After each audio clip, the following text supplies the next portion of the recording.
I want to share a story with you regarding Valentine's Day and how it can be memorable and special, even if you are single. It all started Friday, February 12th, 2016. My friend from church called me. She wanted to go to San Diego for a revival conference. She was excited, and I was doubly excited to join her. We left late that night and only caught the end of that night's gathering. However, we were prepared to stay overnight. I'm always excited about hotel stays.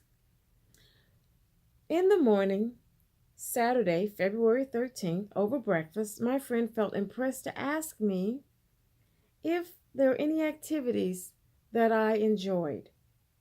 She'd mostly seen me at church or at her house talking about the things of God.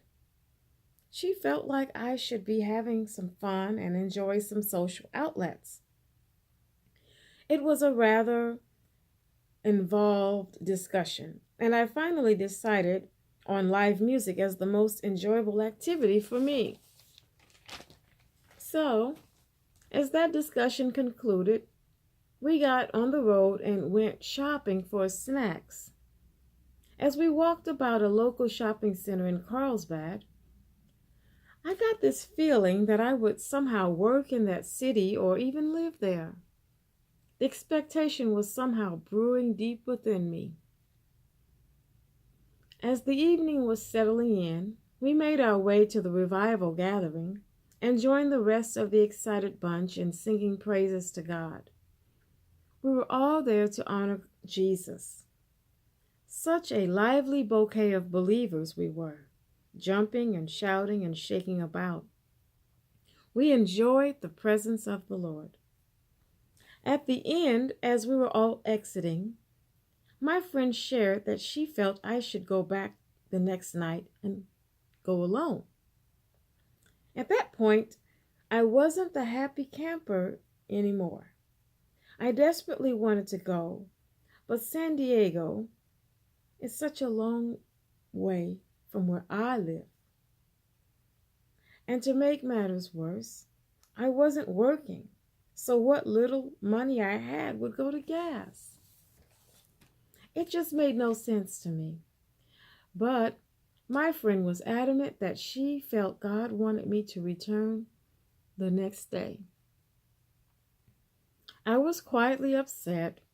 However, I had known her counsel to be beneficial in the past. So reluctantly, I rose early the next morning to make what seemed a pilgrimage in my mind to San Diego.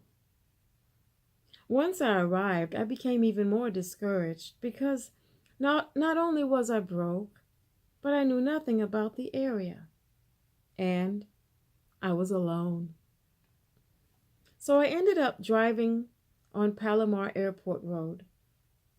I went a distance up and down away from the freeway, and on one of those drives on Palomar Airport Road, a sign caught my eye. It read, "The Museum of Making Music."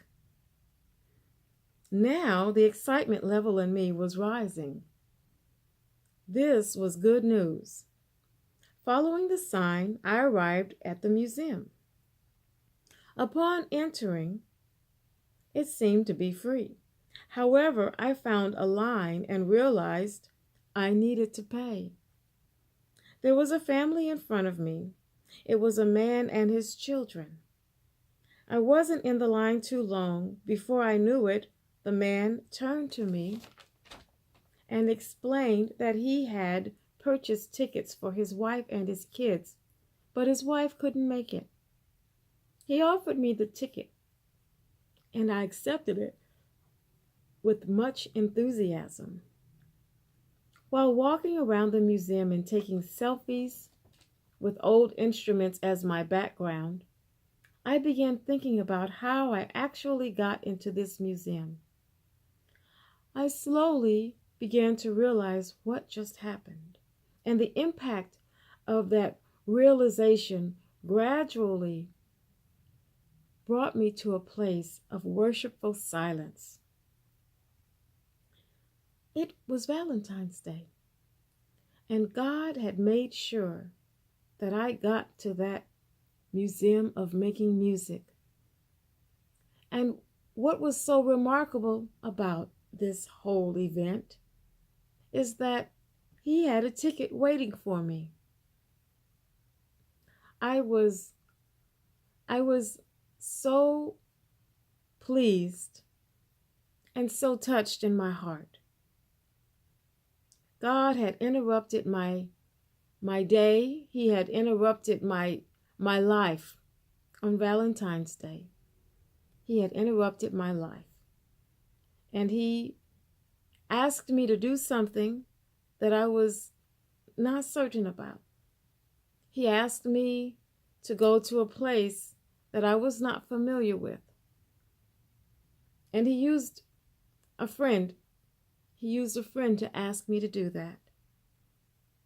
But then once I followed through with what He asked me to do, He had a blessing waiting for me.